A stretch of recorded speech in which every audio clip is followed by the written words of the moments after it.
Os Estados Unidos da América realizam eleições presidenciais de 4 em 4 anos. O país de mais de 345 milhões de habitantes tem certas particularidades no seu sistema político que nem sempre são fáceis de entender. Por exemplo, o voto popular aqui não é o voto que decide quem vai ocupar o lugar na Casa Branca. É um sistema de 2 partidos. As campanhas ultrapassam os milhões e a cada 4 anos há estados oscilantes que determinam quem ganha a eleição. Parece complexo, certo? Por isso a Voz da América explica como funcionam as eleições, focando-se em algumas das principais características que definem o sistema nos Estados Unidos. Eu sou a Mayra de La Salette, este é o especial Eleições da Voz da América.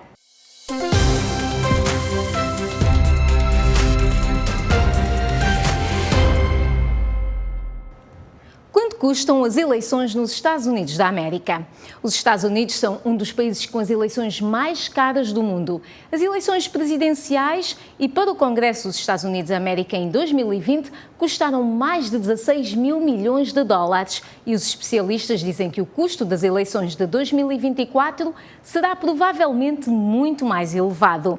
Neste explicativo, comparamos os custos com países como Índia, Brasil e Reino Unido. As eleições nos Estados Unidos são das mais caras do mundo. Em 2020, foram gastos mais de 16 mil milhões de dólares nas eleições presidenciais e para o Congresso. Isto inclui todas as despesas dos candidatos presidenciais ao Senado e à Câmara dos Representantes, dos partidos políticos e de grupos independentes que tentam influenciar as eleições. O montante não inclui os custos da organização e realização de eleições, que nos Estados Unidos são administradas a nível estadual e local. Esses custos são mais difíceis de quantificar, pois incluem a logística da democracia, como a educação dos eleitores, funcionários públicos para aplicar as leis eleitorais e um sistema administrativo e judicial para dirimir litígios. Em 2018, investigadores da Universidade da Carolina do Norte estimaram o custo da administração eleitoral nos Estados Unidos em pelo menos 2 mil milhões de dólares por ano. Em termos de despesas de campanha, os Estados Unidos ultrapassam de longe a maioria dos países. Nas eleições gerais britânicas de 2019, a despesa política foi 24 vezes inferior à das eleições americanas de 2020. Durante as eleições de 2019 na Austrália, os partidos políticos gastaram menos de metade do que os partidos americanos por pessoa no ano seguinte. A Índia teve uma eleição historicamente cara em 2019, quando o primeiro-ministro Narendra Modi conquistou o seu segundo mandato. Esse valor superou os gastos durante as eleições americanas de 2016, quando Donald Trump chegou à Casa Branca, mas ficou aquém do custo das eleições americanas de 2020, quando Joe Biden assumiu a presidência. Quando se trata de gastar muito em eleições, poucos podem desafiar os Estados Unidos. O Brasil também gasta grandes quantias em eleições. No período que antecedeu essa votação, o governo do presidente Jair Bolsonaro gastou dezenas de milhares de milhões de dólares em programas governamentais para atrair eleitores pobres. O presidente perdeu por pouco para Luiz Inácio Lula da Silva. As leis de financiamento de campanha são concebidas para manter os custos das eleições baixos e limitar a influência do dinheiro nos resultados. Nos Estados Unidos, o Congresso aprovou uma lei de financiamento de campanhas em 1974, estabelecendo limites de contribuições e gastos para as campanhas federais. Mas no ano seguinte, o Supremo Tribunal anulou parte dessa lei, decidindo que as contribuições para os candidatos podiam ser limitadas, mas as suas despesas constituíam uma forma de liberdade de expressão, o chamado discurso protegido. Um acórdão do Supremo Tribunal em 2010 abalou ainda mais a lei de financiamento de campanhas. Determinou que as empresas e outros grupos externos têm o direito de gastar verbas ilimitadas nas eleições. Os acórdãos contribuíram para um crescimento progressivo das despesas de campanha, aumentando em quase todas as eleições presidenciais desde o ano 2000. Em que é que os candidatos gastam o dinheiro? A maior parte vai para a publicidade. A GFX pode mostrar que nas intercalares de 2022, nos Estados Unidos, foram gastos 4 mil milhões de dólares em publicidade, 45% de todas as despesas eleitorais deste ano. Outras categorias de despesas incluem custos operacionais, salários dos funcionários da campanha e a angariação de fundos para os candidatos ou partidos. O candidato mais rico ganha? Nem sempre, mas frequentemente.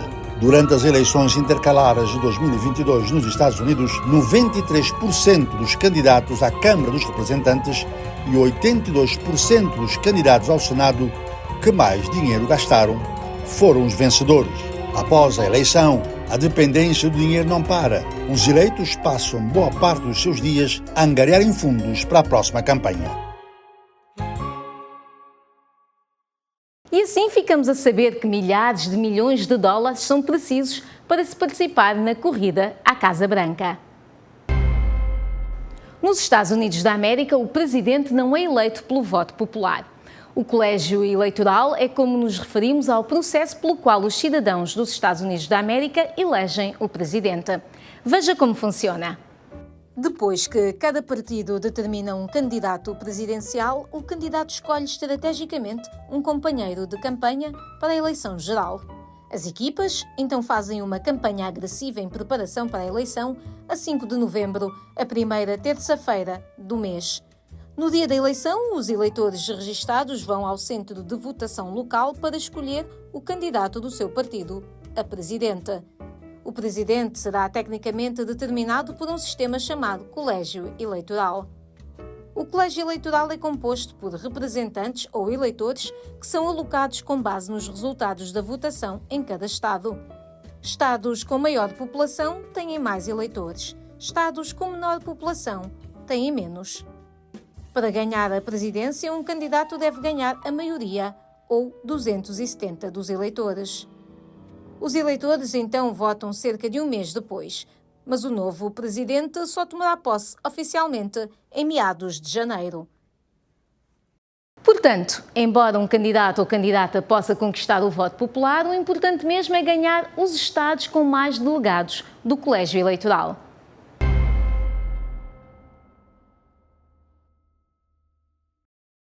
Embora a América tenha visto vários partidos políticos ao longo da sua história, o sistema bipartidário de democratas e republicanos ainda domina o processo político e remonta aos anos 1800. Como começou e por que se mantém? Explicamos neste segmento. A eleição presidencial 2024 promete ser um confronto entre dois candidatos. Com as opções apresentadas pelos dois maiores partidos, democrata e republicano, é quase certo que o próximo presidente pertencerá a um deles, como aconteceu com todos os presidentes desde 1856. O domínio do sistema bipartidário pode parecer estranho. A Constituição dos Estados Unidos nada diz sobre partidos políticos e George Washington, ele próprio primeiro e único presidente eleito sem representar um partido político, advertiu contra eles no seu discurso de despedida. Mas mesmo antes de Washington deixar o cargo, formaram-se duas fações dentro da sua própria administração que se tornariam os primeiros partidos políticos do país. Desde então, os partidos, por vezes, dividiram-se ou dissolveram-se, formando-se novos partidos para os substituir. Mas essas convulsões transformaram-se geralmente num novo sistema bipartidário. A principal razão para este padrão é o facto de o sistema eleitoral dos Estados Unidos se basear principalmente na votação winner-take-all, em que os eleitores só podem selecionar uma opção e o candidato com mais votos ganha a eleição. Embora esse sistema tenha a vantagem da simplicidade, incentiva as diferentes fações e interesses a agruparem-se no só partido para terem alguma hipótese de derrotar os seus adversários que, obviamente, farão o mesmo. Em contrapartida, os países com eleições multipartidárias têm frequentemente uma representação proporcional em que cada partido recebe uma parte dos assentos parlamentares correspondente à sua quota de votos. Outros sistemas incluem escolher do candidato mais favorito ao menos ou a votação por rondas múltiplas, que permitem aos eleitores expressar preferências mais específicas, sabendo que poderão transferir os seus votos para um candidato mais viável se necessário. No entanto, mesmo as eleições multipartidárias resultam frequentemente numa coligação liberal ou de esquerda contra uma coligação conservadora ou de centro-direita. De certa forma, o sistema bipartidário reflete simplesmente a natureza do espectro político. Até à data, nenhum candidato de um terceiro partido nos Estados Unidos se tornou presidente. Muitas vezes os candidatos de partidos terceiros são acusados de atuar como desmancha-prazeres, desviando potenciais votos do candidato ao maior partido, visto como ideologicamente mais próximo da sua posição. Ainda assim, à medida que os eleitores se sentem cada vez mais insatisfeitos com as suas opções, o ciclo eleitoral de 2024 viu renovados apelos à reforma eleitoral e ao apoio a candidatos de terceiros como Cornel West e Robert F. Kennedy Jr. Prevendo-se que as eleições de 2024 sejam renhidas, os terceiros partidos poderão ainda ter um impacto, embora talvez não da forma que os seus eleitores esperam. Ficamos assim a entender um pouco melhor a origem do sistema bipartidário.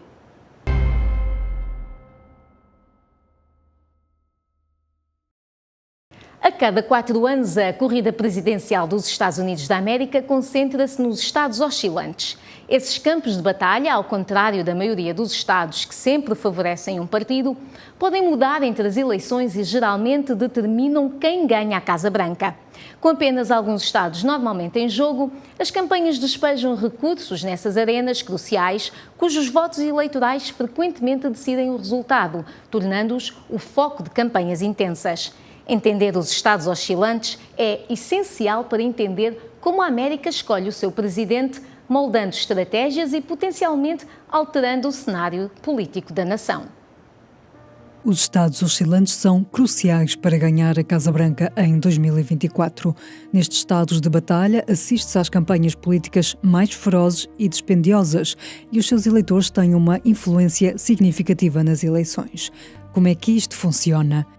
A maioria dos estados é previsivelmente vermelha ou azul, republicano ou democrata, pelo que as suas eleições não são competitivas, mas nos estados oscilantes o resultado pode ir para qualquer lado. Um candidato precisa de 270 dos 538 votos do colégio eleitoral para ganhar a presidência, geralmente através de eleições estaduais em que o vencedor leva tudo. Os estados oscilantes fornecem os votos decisivos, permitindo que os candidatos ultrapassem o limiar. Este ano, o Arizona, a Geórgia, o Michigan, o Nevada, a Carolina do Norte, a Pensilvânia e o Wisconsin detêm as chaves da Casa Branca. Entre eles, há 93 votos do colégio eleitoral que podem ir para o vermelho ou para o azul. Estes estados têm margens eleitorais reduzidas devido a um quase equilíbrio entre os eleitores republicanos e democratas. As alterações demográficas e as opiniões divergentes entre as zonas urbanas e rurais tornam os resultados imprevisíveis. Mesmo pequenas mudanças podem fazer pender todo o estado, dando a Kamala Harris ou a Donald Trump a vantagem no colégio eleitoral. Já vimos isso acontecer antes. Em 2016, Trump ganhou a Pensilvânia por uma margem de 0,7%, garantindo 20 votos no colégio eleitoral e a presidência.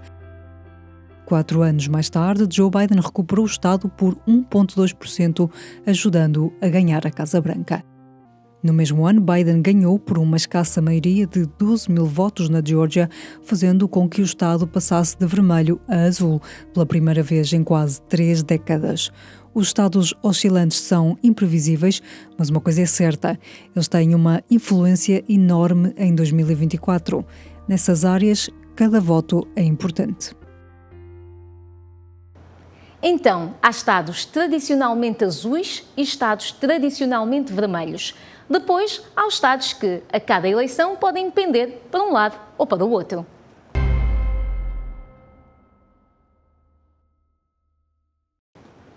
As mulheres americanas estão prontas para desempenhar um papel importante na decisão da eleição presidencial dos Estados Unidos da América de 2024.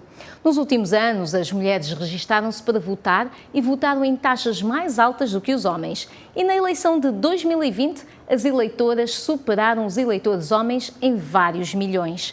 Embora as mulheres não sejam um bloco de votação monolítico, as tendências favorecem um partido principal em detrimento do outro. Vamos entender como isso acontece. As taxas de participação eleitoral das mulheres têm sido mais altas do que as dos homens em todas as eleições presidenciais dos Estados Unidos desde 1984.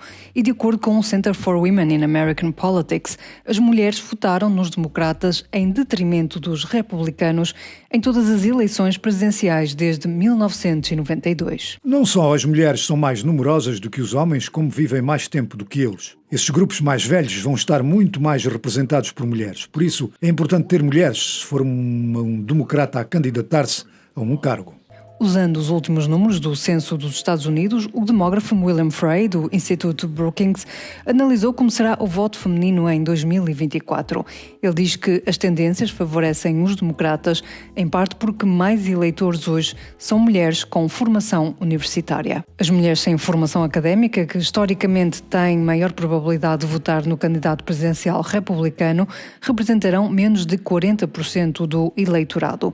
Em 2012, as chamadas mulheres da classe trabalhadora constituíam quase metade da população votante. Em 2012, as mulheres brancas não universitárias representavam 48% do total de mulheres. Agora são apenas 38% de todas as mulheres. Entretanto, a percentagem de mulheres brancas com formação universitária, eleitores que historicamente são mais propensos a votar nos democratas, está a aumentar. Representavam 23% do eleitorado em 2012. Em 2024, representarão 27% dos eleitores elegíveis. A percentagem de eleitoras negras e hispânicas manteve-se praticamente a mesma. Em 7 estados-chave do campo de batalha, a percentagem de mulheres trabalhadoras brancas sem formação universitária ultrapassa largamente o número de mulheres brancas com formação universitária. Mas mesmo entre esses estados, o grupo de mulheres brancas com formação universitária está a aumentar. O grupo das não universitárias está a diminuir. Que candidato será capaz de aproveitar o poder do voto das mulheres? As mulheres fizeram ouvir a sua voz durante as eleições intercalares de 2022 para o Congresso. A maioria dos homens votou nos republicanos, mas os eleitores mais jovens, especialmente as mulheres, foram amplamente creditados por impedir a chamada onda vermelha ou uma varredura republicana. As mulheres jovens fizeram a maior diferença nesse grupo mais jovem. A questão do direito ao aborto levou muitas dessas jovens mulheres às urnas, mas o aborto é também uma questão para as eleitoras democratas com mais de 50 anos. Do lado dos democratas, questões como ameaças à democracia, o aborto e os direitos reprodutivos são as principais questões que os levam às urnas. Depois, há os fatores que os demógrafos e os especialistas em sondagens não conseguem calcular. Isso é saber se uma candidata mulher, que também é uma pessoa de cor, vai aumentar a participação das mulheres eleitoras. As mulheres com formação académica tendem a comparecer mais do que as mulheres sem formação académica, em primeiro lugar. E se houver um entusiasmo especial em relação a este candidato, o facto de termos uma mulher candidata pode impulsionar um pouco mais esse processo. As mulheres constituíram mais de metade dos eleitores, 53%, nas eleições presidenciais de 2020. Tal como acontece com a maioria das disputas presidenciais, quem ganha acaba por se resumir aos eleitores que comparecerem em maior número nas eleições presidenciais de 2024. Pelo que os números indicam, este ano os candidatos devem prestar atenção ao eleitorado feminino, uma vez que prefaz a maioria dos eleitores na última eleição. Estas são apenas algumas das particularidades do sistema político dos Estados Unidos da América. Para saber mais sobre as eleições americanas, siga a Voz da América no Facebook, Instagram, YouTube e X. É VOA Português. Receba todas as atualizações de notícias e mais explicativos no seu telefone através do WhatsApp. Subscreva o nosso canal de notícias.